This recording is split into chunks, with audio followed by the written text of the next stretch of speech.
చూసిన బావా తొందరగా రమ్మంటే రాలేదు తాళం వేసిన గుడికి. ఏం కాలేవే ఇప్పుడు ఇది బయట నుంచి దర్శనం చేసుకొని ఇంకో ఇక్కడ కొబ్బరికాయ కొట్టి పోదాంపా.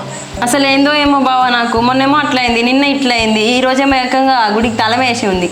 సరేనే నా వాళ్ళ ప్రాబ్లం అయితే ఎప్పుడు నేను వెళ్ళిపోతే ఇక్కడ నుంచి. బావా ఎక్కువ చేయకు, గుడిలో ఉన్నావు కాబట్టి బతికిపోతాను, దా మొక్కి పోదాం.